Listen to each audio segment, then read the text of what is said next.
Hi friends, അപ്പം ഇന്നത്തെ വീഡിയോയിൽ ബാക്കി വന്ന ചോറ് കൊണ്ടുള്ള ഉപയോഗങ്ങളാണ് കാണിക്കുന്നത് കേട്ടോ. അപ്പോൾ ആദ്യത്തെ ഉപയോഗം തന്നെ പണ്ടൊക്കെ നമ്മളെ വീട്ടിൽ ഈ പറഞ്ഞ പോലെ ഗ്ലൂ ഒന്നും ഉണ്ടാവില്ലല്ലോ, പേപ്പറൊക്കെ ഒട്ടിക്കാനൊക്കെ ആയിട്ട് അല്ലേ. ക്യാമലിൻ്റെ ഗ്ലൂ ഒക്കെ വളരെ റെയർ ആയിട്ട് ഉണ്ടാവുള്ളൂ, പ്രത്യേകിച്ച് നാരങ്ങ വീട്ടിലൊന്നും ഉണ്ടാവില്ല കേട്ടോ. അപ്പോൾ നമുക്ക് ഗ്ലൂ ഒന്നും ഇല്ലെങ്കിൽ നമുക്കൊരു അടിപൊളിയൊരു നമുക്ക് പേപ്പറോ അല്ലെങ്കിൽ നമുക്കിപ്പോൾ എന്തെങ്കിലും ഒരു സ്റ്റിക്കർ ബുക്കുകളൊക്കെ ഒട്ടിക്കണം എന്നൊക്കെ പണ്ട് ചെയ്യണമൊക്കെ, അല്ലെങ്കിൽ ഇപ്പോൾ ഒരു ലെറ്ററൊക്കെ അയക്കണമെങ്കിൽ എല്ലാം നമ്മളത് ഇങ്ങനെ ഒട്ടിച്ചിരുന്ന ഒരു കാലമുണ്ട്. ഓർമ്മയുണ്ടോ ആർക്കെങ്കിലും ആ ഒരു കാലം? ഇത് കണ്ടോ, അതിങ്ങനെ നമ്മളാക്കും. അപ്പം ചോറിൻ്റെ പശ വെച്ചിട്ടുള്ള ഒട്ടിക്കതല്ലേ, അതൊരു കാലമായിരുന്നു സംഭവം. ഇപ്പോൾ ആരുടെ വീട്ടിലാണ് ഗ്ലൂ ഇല്ലാത്തത്? എല്ലാവരുടെ വീട്ടിലും ഗ്ലൂ ഉണ്ട്. അപ്പോൾ അതെ, നമുക്കിങ്ങനെ ഒട്ടിക്കാം ആയിട്ട് ആദ്യത്തെ തന്നെ ഇതാണ്. ഇതൊക്കെ ശരിക്കും പറഞ്ഞു കഴിഞ്ഞാൽ 70-കൾ 60, 70, 80-കളിൽ ജനിച്ച കുട്ടികൾക്കൊക്കെ ഇത് അറിയാം സംഭവം. ഇപ്പോഴത്തെ പിള്ളേർക്ക് ഇതിനെക്കുറിച്ച് ഒരു അറിവുണ്ടാവില്ല കേട്ടോ. അപ്പോൾ അതെ കണ്ടോ, ഇതിങ്ങനെ ഒട്ടിച്ചൊരു ഉണങ്ങിക്കഴിയുമ്പോൾ അതങ്ങ് കറക്റ്റായിട്ട് ഇരുന്നോളൂ. പിന്നെ അതങ്ങനെ പെട്ടെന്ന് തുറന്നൊന്നും പോകില്ല കേട്ടോ. അപ്പോൾ പണ്ട് നമ്മളിങ്ങനെ കണ്ട നിങ്ങളിങ്ങനെയാണ് നമ്മൾ ഒട്ടിച്ചപ്പോൾ ആദ്യത്തെ വീഡിയോയിൽ ഞാൻ ഇത് തന്നെ ഇടാമെന്ന് ഓർത്ത്. അടുത്ത ടിപ്പെന്ന് വന്നിട്ടേ, അതായത് ഇപ്പം നമ്മൾ ഇഡലി ദോശയൊക്കെ ഉണ്ടാക്കുന്ന സമയത്ത് ചോറിട്ട് കൊടുക്കും. ഇഡലി ഉണ്ടാക്കുമ്പോൾ നമ്മൾ ചോറിട്ട് കൊടുത്താൽ ഇഡ്ഡലി നല്ല സോഫ്റ്റ് ആയിട്ട് വരും. അതേപോലെ തന്നെ പക്ഷേ ദോശ ഉണ്ടാക്കുമ്പോൾ നമ്മൾ ചോറ് ചേർത്ത് ഒരു ക്രിസ്പി ആയിട്ട് വരും. അതെല്ലാവർക്കും അറിയാലോ. അപ്പം അതുകൊണ്ട് അത് കാണിക്കേണ്ട ആവശ്യമൊന്നുമില്ല, എല്ലാവർക്കും അതറിയാം. അതുകൊണ്ട് ഞാനത് കാണിക്കുന്നില്ല, ജസ്റ്റ് പറഞ്ഞെന്ന് മാത്രമേ ഉള്ളൂ. അതേപോലെ നമ്മൾ ഇടിയപ്പത്തിൻ്റെ മാവൊക്കെ നമ്മൾ വാട്ടിയെടുക്കുമല്ലോ, അപ്പോൾ ഇത്തിരി ചോറ് അരച്ചത് കൂടിയൊക്കെ നമ്മൾ ചേർക്കണമെങ്കിൽ കുറച്ചുകൂടി സ്മൂത്തായിട്ട് കിട്ടും കേട്ടോ. നമ്മൾ വാട്ടിയെടുക്കുന്ന സമയത്ത് തന്നെ ചോറ് അരച്ചതും കൂടി ചേർത്ത് നമ്മൾ വാട്ടിയെടുക്കണം. അപ്പോൾ ഇടിയപ്പം നല്ല സോഫ്റ്റ് കിട്ടും. അല്ലെങ്കിൽ ഇടിയപ്പം നമ്മൾ വാട്ടുമ്പോൾ സോഫ്റ്റ് കിട്ടും, പക്ഷേ ബാക്കി വന്ന ചോറുണ്ടെങ്കിൽ നമുക്ക് അങ്ങനെയും നമുക്ക് ഉപയോഗിക്കാം കേട്ടോ. കുറച്ച് അരിപ്പൊടി അതിൻ്റെ കൂടെ ചോറരച്ചതും വെള്ളം കൂടി ചേർത്ത് നമ്മൾ നന്നായിട്ട് വാട്ടിയെടുത്ത് കഴിഞ്ഞാൽ ഭയങ്കര സോഫ്റ്റ് ആയിരിക്കും കേട്ടോ. പിന്നെ അതുപോലെ തന്നെ ചപ്പാത്തി ഉണ്ടാക്കുമ്പോൾ, ചപ്പാത്തി ശരിക്കും പഞ്ഞി കിട്ടും പോലെ ചപ്പാത്തി നമുക്ക് കിട്ടണമെങ്കിൽ എന്ത് ചെയ്താൽ മതി എന്നറിയാം. ഇതുപോലെ തന്നെ കുറച്ച് 2-3 സ്പൂണ് ചോറ് നമ്മൾ മിക്സിയിലൊന്ന് അരച്ചിട്ട് നമ്മൾ ചപ്പാത്തിയിൽ പൊടിയിൽ വെള്ളം ചേർക്കുന്നതിന് മുന്നേ ഇത് ചേർക്കുക. എന്നിട്ട് ആവശ്യത്തിന് വെള്ളം കൂടി ചേർത്ത് നിങ്ങൾ കുഴച്ചെടുത്തൊന്ന് പരത്തി നോക്കിക്കേ, പഞ്ഞി, അതായത് ദിവസങ്ങളോളം പഞ്ഞിയായിട്ടിരിക്കും ആ ചപ്പാത്തി. നല്ല സോഫ്റ്റ് ആയിരിക്കും കേട്ടോ. സാധാരണ ചപ്പാത്തിക്ക് വൈകുന്നേരം ഇങ്ങനെ പൊടിഞ്ഞ് ഇതായിപ്പോൾ സോഫ്റ്റ് ഉണ്ടല്ലോ, പക്ഷേ ഇത് ഭയങ്കര സോഫ്റ്റ് ആയിരിക്കും അങ്ങനെ ചെയ്ത് കഴിഞ്ഞാൽ കേട്ടോ.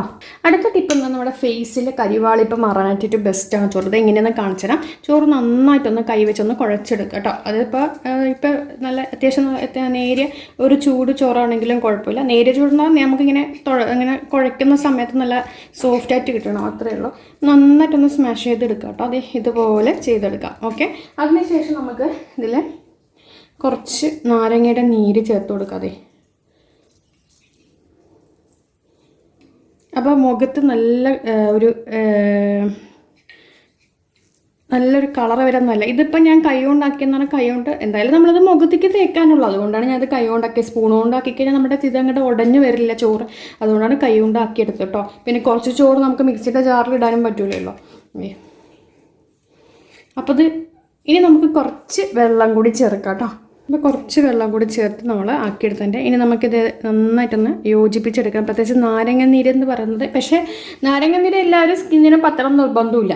കാരണം ചിലവർക്ക് ഒരു ചെറിയൊരു എരിച്ചൽ പോലെ ഉണ്ടാകും. ശരിക്കും നല്ലൊരു ബ്ലീച്ച് എഫക്റ്റ് അത് നോക്കിയിട്ട് മാത്രം ട്രൈ ചെയ്താൽ മതി കേട്ടോ. പക്ഷേ എല്ലാവർക്കും കുഴപ്പമൊന്നുമില്ല, ഞാൻ ചെയ്യാറുണ്ട്. നല്ലൊരു പെട്ടെന്നൊരു ഗ്ലോ നമ്മുടെ ശരീരത്തിന് കിട്ടും കേട്ടോ, ഫേസിന്. അപ്പോൾ അതേ ഫേസിൽ ഇങ്ങനെ നമ്മൾ ഇതുപോലെ ഇങ്ങനെ ഒന്ന് അപ്ലൈ ചെയ്തിട്ട് ഒരു 15 മിനിറ്റ് കഴിയുമ്പോൾ ഒന്ന് കഴുകി കളയാം കേട്ടോ. നമ്മൾ അരിപ്പൊടിയൊക്കെ ചെയ്യില്ലേ, അതിൻ്റെ ഒരു എഫക്റ്റ് നമുക്കിതിന് കിട്ടും. ഇനി നമുക്ക് കുറച്ച് യൂസ്ഫുള്ള ടിപ്പുകളൊക്കെ കാണട്ടെ. അപ്പം നമ്മളൊക്കെ ഇങ്ങനത്തെ വലിയ കമ്മലൊക്കെ ഇടുമ്പോൾ, പ്രത്യേകിച്ച് ഈ ഫാൻസി ടൈപ്പ് ഗോൾഡ് അല്ല കേട്ടോ, അത് കിട്ടുന്ന സമയത്ത് നമുക്ക് കാതിൽ ജസ്റ്റ് ഇങ്ങനെ തൂങ്ങിപ്പോവും. അങ്ങനെ തൂങ്ങിപ്പോവാതായിട്ട് നമ്മൾ കാർഡ്ബോർഡ് ചെറിയൊരു കാർഡ്ബോർഡ് എന്തെങ്കിലും ഉണ്ടെങ്കിൽ അതിൽ നമ്മൾ ഇതുപോലൊരു ഹോളാക്കുക കേട്ടോ. എന്നിട്ട് ഇതുപോലെ ഇതിനകത്ത് നമ്മൾ അതേ കമ്മൽ കയറ്റി കാതിലിട്ട ശേഷം പുറകുവശത്ത് ആണി ഇടുന്നതിന് മുന്നായിട്ട് നമ്മൾ ഇത് കണ്ടോ ഇങ്ങനെ നമ്മൾ ഇടുക. എന്നിട്ട് നമ്മൾ ആണിയിട്ട് കൊടുക്കുകയാണെങ്കിൽ നമ്മുടെ കാത് തൂങ്ങൂല കേട്ടോ. അടുത്ത ടിപ്പ് എന്താണെന്ന് പറയാം, ചിലപ്പോൾ നമ്മൾ മീനൊക്കെ യൂസ് ചെയ്ത് അല്ലെങ്കിൽ എന്തെങ്കിലുമൊക്കെ നോൺ വെജ് യൂസ് ചെയ്ത് കഴുകിയ പാത്രം എന്താണെങ്കിലും കുഴപ്പമില്ല, മിക്സഡ് ജാറാണെങ്കിലും കുഴപ്പമില്ല, അല്ലെങ്കിൽ എന്താണെങ്കിലും, അപ്പോൾ അതൊക്കെ സ്മെല്ല് എന്തെങ്കിലും നമുക്ക് അതിലിങ്ങനെ നിൽക്കും, പ്രത്യേകിച്ച് മിക്സഡ് ജാറിലൊക്കെയാണ്. അപ്പോൾ നമുക്ക് എന്ത് ചെയ്താൽ മതി എന്നറിയോ, ഒരു മിക്സിയുടെ ജാറാണെങ്കിലും അതുപോലെ തന്നെ ഒരു ബോക്സ് ആണെങ്കിലും ഇതുപോലെ ഒരു ന്യൂസ് പേപ്പർ എടുത്ത് നമ്മൾ ഇതുപോലെ മടക്കി ഇങ്ങനെ കുറച്ച്, അതായത് ഇങ്ങനെ വെച്ച് കഴിഞ്ഞാൽ ആ സ്മെല്ല് കംപ്ലീറ്റ് ആ ഒരു ന്യൂസ് പേപ്പർ വലിച്ചെടുക്കണം കേട്ടോ. അതല്ലാന്നുണ്ടെങ്കിൽ ഇതുപോലത്തെ ബോക്സുകളിൽ പ്രത്യേകിച്ച് ഇതിങ്ങനെ അടച്ചു വെച്ചിരുന്ന ഒരു മണം ഉണ്ടാവും.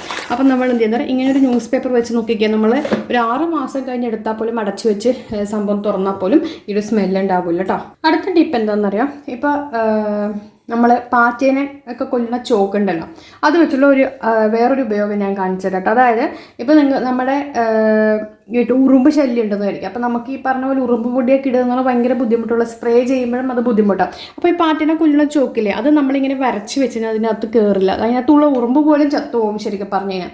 അപ്പോൾ ഇതൊന്ന് ട്രൈ ചെയ്യും, നല്ലൊരു എഫക്റ്റ് ഉള്ള കാര്യമായിട്ട്. ഇത് ശരിക്കും പറഞ്ഞാൽ പാറ്റയെ കൊല്ലാൻ മാത്രമല്ല ഉറുമ്പിനെ കൊല്ലാനും ബെസ്റ്റാണ്. ഉറുമ്പുകളെല്ലാം ചത്തിടക്കണം. നമ്മൾ ആ ഭാഗത്ത് എത്ര ഉറുമ്പുണ്ടോ അവിടെ നമ്മളിതൊന്ന് വരച്ചു കൊടുത്തേ അത് ചത്തുപോകും. അപ്പോൾ ഇതൊന്ന് ട്രൈ ചെയ്ത് നോക്കട്ടെ. അപ്പോൾ ഇന്നത്തെ വീഡിയോ ഇഷ്ടമെന്ന് വിചാരിക്കണം.